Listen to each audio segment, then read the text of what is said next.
प्रिय छात्र और छात्राओं, अगर आप लोग कक्षा 12 में हो तो मेरे भाई इस वीडियो में सेंट्रल एरिया आपका जितने भी नंबर का आता है, 4 नंबर का आता हो, 5 नंबर का आता हो, मेरे भाई मैं गारंटी के साथ कह रहा हूं आपको पढ़ाकर समझाकर ही छोड़ूंगा। अगर यह सेंट्रल एरिया आपके समझ में नहीं आया तो मैं पढ़ाना छोड़ दूंगा गारंटी के साथ।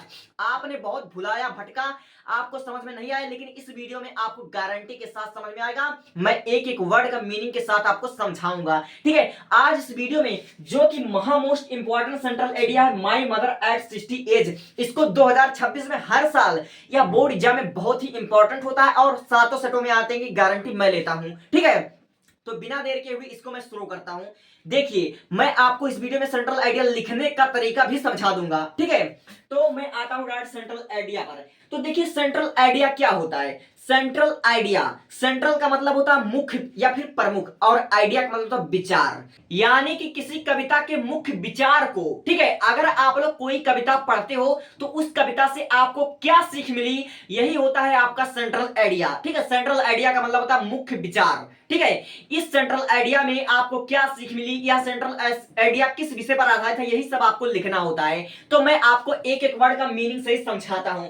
अगर आप लोग के बोर्ड एग्जाम में यह पक्का आएगा तो आप लोग कैसे लिखोगे। देखो, हमारा लिखा हुआ है, ageing is a natural process in the human life and animals, ठीक है। देखिए, एजिंग, एजिंग मतलब होता है अवस्था, यानी कि बढ़ता हुआ उम्र, आप लोग इसे बुढ़ापा भी कह सकते हो। इज मतलब है, आ मतलब एक, नेचुरल प्रोसेस यानी कि प्राकृतिक प्रक्रिया, इन द ह्यूमन लाइफ यानी कि मानव जीवन में, ठीक है। मानव जीवन में बुढ़ापा मानव जीवन में एक प्राकृतिक प्रक्रिया है, एंड एनिमल्स और जानवरों में भी, यानी कि बढ़ती हुई उम्र या बढ़ता हुआ अवस्था या बुढ़ापा मानव जीवन में और जानवरों में एक प्राकृतिक अवस्था है, ठीक है। तो आपको पहला लाइन आराम से समझ में आ गया होगा, इसकी आपको कोई दिक्कत नहीं हुई होगी। अब देखिए, माई मदर एट 60 एज, यानी कि मेरी माता जी 66 वर्ष की।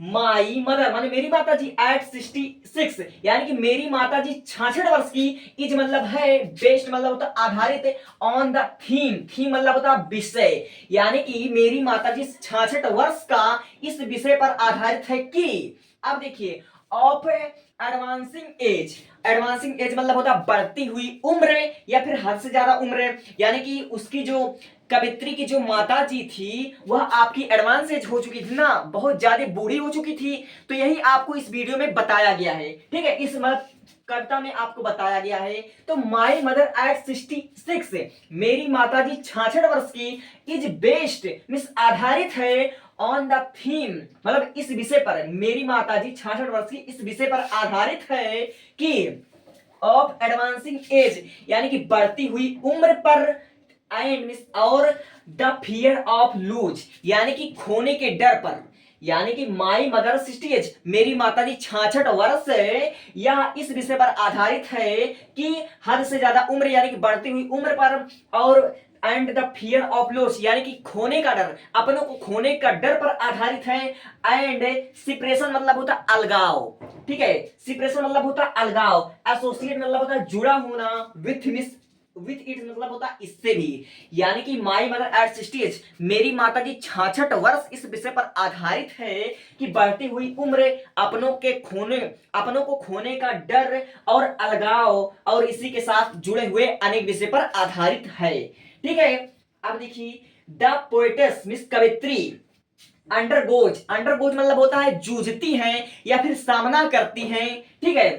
आ प्लीथोरा, प्लीथोरा मतलब होता प्रचुरता या अधिकता, ऑफ इमोशन मतलब होता भावनाओं से, ठीक है। यानी कि कवित्री भावनाओं के बवंडर से यानी कि भावनाओं के अधिकता से जूझती हुई है, उसका सामना करती है। When she sees her mothers, ठीक है, एजिंग, जब वह अपनी माता जी की बढ़ती हुई उम्र को देखती हैं।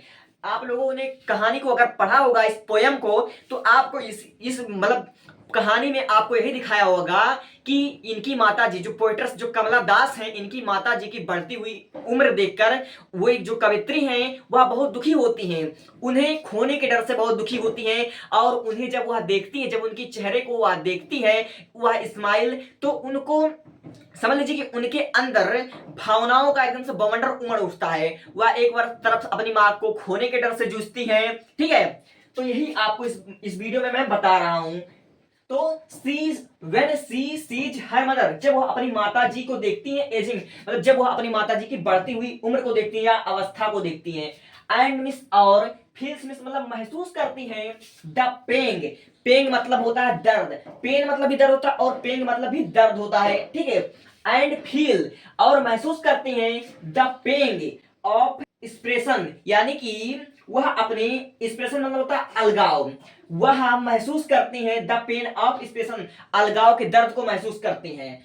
यानी कि जब वह अपनी माता को देखती हैं, जब कवित्री अपनी माता को देखती हैं तो वह महसूस करती हैं, अलगाव के दर्द को महसूस करती हैं, ठीक है। अब देखिए at the thought of losing her, और सोचती हैं उनको खोने के डर को वह महसूस करती हैं, उस दर्द को वह फील करती हैं, ठीक है। अब देखिए सी आल्सो विशेष, यानी कि वे हमेशा इच्छा करती हैं, वे ऐसा सोचती हैं फॉर द लोस्ट ब्यूटी, यानी कि सुंदरता खोने को, and youth of her mother, और अपनी माता की प्रारंभिक सुंदरता को, यानी कि अपनी माता जी की पहले की सुंदरता और उनकी सुंदरता जब चली जाती है तो वे सब इच्छा करती हैं कि काश मेरी माता जी भी उतनी सुंदर होती जितना वह पहले थी, वह अब भी सुंदर होती, ठीक है। यही वह सोचती है।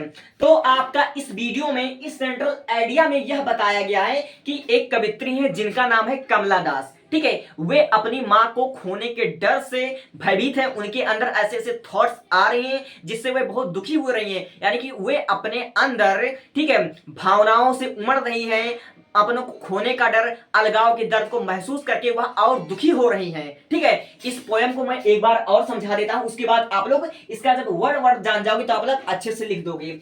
Ageing is a natural process, यानी कि बढ़ती हुई उम्र या बढ़ता हुआ अवस्था एक प्राकृतिक प्रक्रिया है इन द ह्यूमन लाइफ, यानी कि मानव जीवन का या मानव जीवन में, एंड एनिमल्स और जानवरों में। माई मदर एट 66, यानी कि मेरा माता जी 66 वर्ष, इज बेस्ड मिस आधारित है ऑन द थीम, इस विषय पर, मेरी माता जी 66 वर्ष इस विषय पर आधारित है कि, ठीक है, ऑफ एडवांसिंग एज, यानी कि बढ़ती हुई उम्र पर, and the fear of loss, और अपनों को खोने के डर पर, सेपरेशन मिस अलगाव पर, एसोसिएट विथ इट, और इससे जुड़े हुए विषय पर आधारित है, ठीक है।